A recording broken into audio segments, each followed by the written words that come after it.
எட்டு மேளம் சீரியல்ல ஒரு குட்டி ப்ரோமோ வந்திருக்கு. என்ன நடக்க போகுதுன்னு பார்க்கலாம். வாங்க வீடியோக்குள்ள போலாம். அஞ்சலி சரி வீட்டுக்குள்ளேயே எவ்வளோ நேரம் தான் இருக்கிறது, வெளியில போய் பார்க்கலாம் அப்படின்னு சொல்லி வெளியில வந்து கதவை ஓப்பன் பண்ணி பார்க்குறாங்க. கதவை திறக்க முடியல. இது கதவு இவ்வளோ டைட்டா இருக்கு, திறக்கவே முடியலையே, இது எப்படி திறக்கிறதுனே தெரியலையே அப்படின்னு சொல்லி அந்த பக்கம் இந்த பக்கம் இழுத்து இழுத்து பார்க்குறாங்க. சரி ஜன்னல் வழியா போய் பார்க்கலான்னு ஜன்னலை திறந்து பார்த்தா ஜன்னலும் திறக்க முடியல. வெளியில செக்யூரிட்டி இருப்பாங்கன்னு சொன்னாங்களே, செக்யூரிட்டி இல்லையா அப்படின்னு சத்தம் போட்டு பார்க்குறாங்க. அங்கே வெளியில யாரும் இல்லை. என்ன செய்யறது, நம்மளால வெளியிலயே போக முடியலையே, இதுக்கு என்ன செய்யலாம் அப்படின்னு யோசிச்சுட்டு அங்க தடுமாறுறாங்க அஞ்சலி. சரி இது எப்படி திறக்கிறதுன்னு மகேஷ்க்கு ஃபோன் பண்ணி கேட்கலான்னு சொல்லிட்டு அஞ்சலி மகேஷ்க்கு ஃபோன் பண்றாங்க. என்ன அஞ்சலி இப்பதான் என்கிட்ட பேசணும்னு உனக்கு தோணுச்சா அப்படிங்கிறாங்க.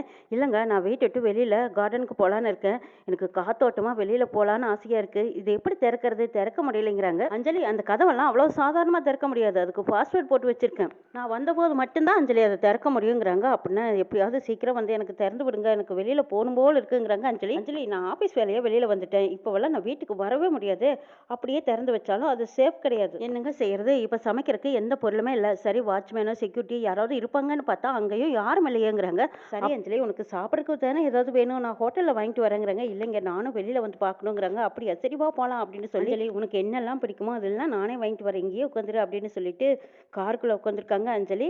மகேஷ் கடையில போய் அஞ்சலிக்கு பிடிச்சதெல்லாம் வாங்கிட்டு இருக்காங்க. அந்த பக்கம் பார்த்தா கவின்னு அஞ்சலி ஞாபகமாவே சோகமா தண்ணி அடிச்சிட்டு இருக்காங்க. அவங்க ஃப்ரெண்ட்ஸுங்களாம் டே இதெல்லாம் வேண்டாண்டா, நல்லதுக்கு இல்லடா, உடம்பு தாண்டா முக்கியம், இப்படியே கல்யாணம் பண்ணி போனவளை நினைச்சு நீ ஏன்டா இப்படி உருகி சாகுற, உனக்காக உங்க அம்மா எவ்வளவு வருத்தப்பட்டு சொல்லி விட்டாங்க தெரியுமா, இப்படி பண்ணாதடான்னு ஃப்ரெண்ட்ஸுங்கெல்லாம் அட்வைஸ் பண்றாங்க.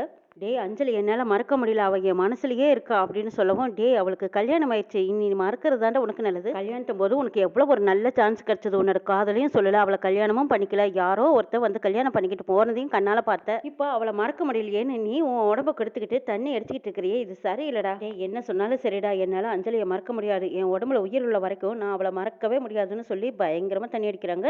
டேய் ரொம்ப நைட்டு லேட் ஆயிடுச்சுடா, டேய் நீ தண்ணி அடிச்சுட்டு இப்படி ரோட்ல கிடக்கிற விஷயம் மட்டும் உங்க அப்பாவுக்கு தெரிஞ்சது எங்களையும் சேர்த்து தொலைச்சிடுவாரு, ஒழுங்கா நேரம் கிளம்ப வீட்டுக்கு கொண்டு விடுறோம் வாடா அப்படின்னு கூப்பிடவும் சரின்னு எந்திரிக்கிறாரு கவின். மகேஷ் அஞ்சலிக்கு பிடிச்ச மாதிரி அங்க பானிபூரி அது இதுன்னு வாங்கிட்டு வந்து கொடுக்குறாங்க. இதை நான் தான் உனக்கு ஊட்டி விடுவேன் அப்படின்னு சொல்லி ஊட்டி விட்டுட்டு இருக்கிறாங்க மகேஷ். அதுக்கு முன்னாலேயே மகேஷ் ஒரு 4-5 ரவுடிங்களை ஏற்பாடு பண்ணி வச்சிருப்பாங்க. அந்த ரவுடிங்க மகேஷ் கிட்டே வந்து வம்பிழுக்கிற மாதிரியும் மகேஷ் திரும்பவும் அவங்களை அடிக்கிற மாதிரியும் அவங்க இவங்களை அடிக்கிற மாதிரியும் இதை பார்த்து அஞ்சலி பயந்து ஐயோ இனிமே நம்ம வெளியிலேயே வரக்கூடாதுன்னு நினைக்கிற அளவுக்கு பயப்படுத்திருக்கனே மகேஷ் இப்படி ஒரு ஏற்பாடு செட் பண்ணியிருப்பாங்க. ஐயோ ரவுடிங்க கிட்ட மகேஷ் மாட்டிக்கிட்டாரு, இப்போ எப்படி காப்பாத்துறது அப்படின்னு சொல்லிட்டு எங்க வேண்டாங்க அடிக்காதீங்க எங்க போயிடலாம், பிரச்சனை வேண்டாம் அப்படின்னு மகேஷ் கிட்ட அஞ்சலி கெஞ்சுறாங்க. அஞ்சலி இவனுங்களை சும்மா விடக்கூடாது, என்கிட்டயே வம்பு பண்றாங்களா, நான் யாரு நினைச்சானுங்க அப்படின்னு சொல்லிட்டு மகேஷும் எதிர்த்துக்கிட்டு அடிக்க போறாங்க. தயவுசெய்து சொன்னா கேளுங்க, எனக்காக யாருக்கிட்டையும் நீங்க சண்டை போட வேண்டாம், வாங்க போலாம் அப்படின்னு அஞ்சலி கூப்பிடுவோம். இல்ல அஞ்சலி விடமாட்டேன் அப்படின்னு சொல்லி மகேஷும் எடுத்து நிக்கிறாங்க. அந்த ரவுடிகளும் அட்டே பொம்பளை பின்னாடியே நீ ஓடிடுவியா, இங்க தைரியம் இருந்தா என்கிட்ட மோதடா பார்க்கலாம் அப்படின்னு அந்த ஆளுகளும் வம்புக்கு இழுக்கிற மாதிரி இழுக்கிறாங்க. மகேஷும் அஞ்சலி கிட்ட சொல்றாரு, அங்க பாரு அஞ்சலி அவனுங்களா வழிய வரும்போது ஏன் விடணும், அவனுங்களை அடிச்சு தும்சம் பண்ணாம நான் வரமாட்டேன் அப்படின்னு சொல்லிட்டு அஞ்சலி முன்னாடியே மகேஷ் போய் அந்த ரவுடிகளை அடிக்கிற மாதிரி அடிச்சிட்டு இருக்காங்க. பெரிய சண்டை மாதிரி சரியான கலவரம் சத்தமா இருக்குது.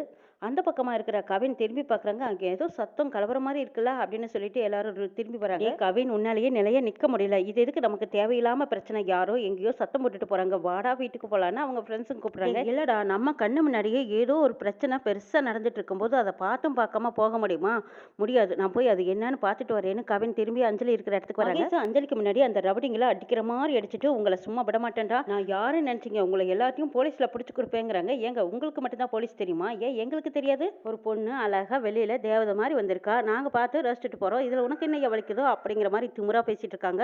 இதை கேட்டு மகேஷ் இன்னும் பாஞ்சுக்கிட்டு அடிக்கிறதுக்கு போறாங்க. ஐயோ வேண்டாம் விட்டுட்டு வாங்க, நம்மளுக்கு எதுக்கு வீண் பிரச்சனை, தேவையில்லாத பிரச்சனை, வாங்க போலாம் அப்படின்னு அஞ்சலி கெஞ்சி கூட்டிட்டு வராங்க.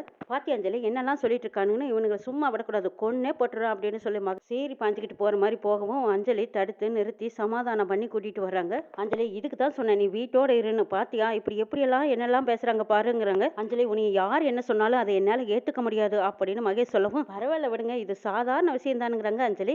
அஞ்சலி இது உனக்கு சாதாரண விஷயமா தெரியுது, ஆனா இந்த வார்த்தைகள் ஒவ்வொன்றும் என் மனசை எவ்வளவு தூரம் உழுக்குது தெரியுமாங்கிறாங்க மகேஷ்.